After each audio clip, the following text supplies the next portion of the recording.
Bonjour à tous, alors nous allons voir dans cette vidéo comment on peut calculer la distance Terre-Lune, rien qu'en restant sur la Terre et avec un minimum de raisonnement géométrique. Alors la première fois que la distance Terre-Lune a été estimée, c'est toujours grâce à Aristarque de Samos, celui qui avait déjà calculé la taille réelle de la Lune, et il a fait ce calcul dès le 3e siècle avant notre ère. Aristarque avait remarqué que chaque heure, la Lune se déplaçait de son propre diamètre apparent devant les étoiles. Il savait également que la Lune revenait devant les mêmes étoiles au bout de 27 jours. À partir de ces données, il peut connaître la distance entre la Terre et la Lune. Alors bien sûr, pour simplifier les calculs, nous allons considérer que l'orbite de la Lune est un cercle parfait et que la vitesse de déplacement de la Lune est parfaitement uniforme.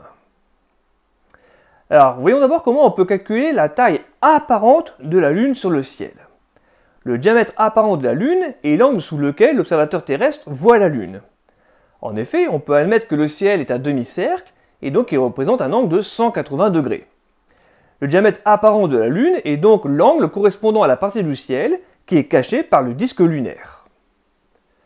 À partir de l'observation, on constate donc qu'il s'écoule 27 jours entre deux passages successifs de la Lune devant les mêmes étoiles.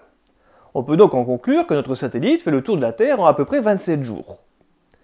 Si l'on considère l'orbite de la Lune comme parfaitement circulaire et sa vitesse uniforme, on peut calculer que notre satellite parcourt chaque jour un angle de 13 degrés, c'est-à-dire 360 degrés divisé par 27. Nous savons également que chaque heure, la Lune se déplace de son propre diamètre apparent.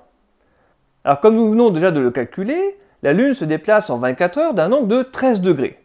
Cela signifie que 24 diamètres apparents de la Lune représentent un angle de 13 degrés.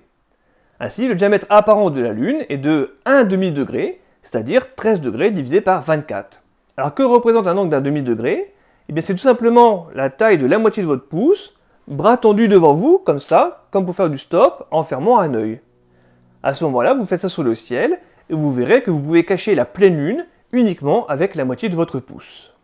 À partir de là, nous pouvons connaître la distance Terre-Lune. Nous venons de déterminer que l'angle apparent de la Lune était de 1 demi-degré, et nous avons également vu dans la vidéo précédente que la taille réelle de la Lune était de 3476 km. Donc traçons ce schéma.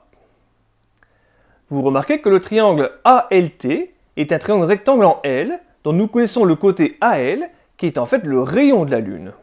Et nous connaissons également l'angle ATL, qui est l'angle sous lequel on voit le rayon de la Lune depuis la Terre. On peut donc en déduire la distance Terre-Lune avec la relation trigonométrique suivante. La tangente de l'angle A vaut donc le côté opposé divisé par le côté adjacent. C'est-à-dire la tangente de l'angle A, c'est AL divisé par TL, et donc la tangente de l'angle 0,27 degrés est égale à 1738 divisé par TL.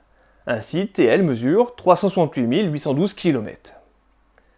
Vous le voyez, nous venons d'estimer la distance moyenne entre la Terre et la Lune, sauf que pour simplifier le calcul, nous avons donc considéré que l'orbite de la Lune était parfaitement circulaire et sa vitesse parfaitement uniforme.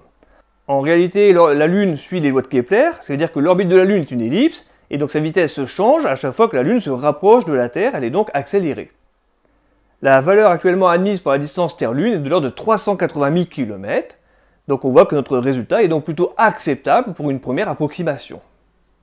Mais encore plus important, vous voyez que dès l'Antiquité, dès le 3e siècle avant notre ère, il était tout à fait possible de calculer la distance Terre-Lune. Voilà, dans la prochaine vidéo, nous verrons quel raisonnement géométrique on peut suivre pour calculer justement la distance Terre-Soleil.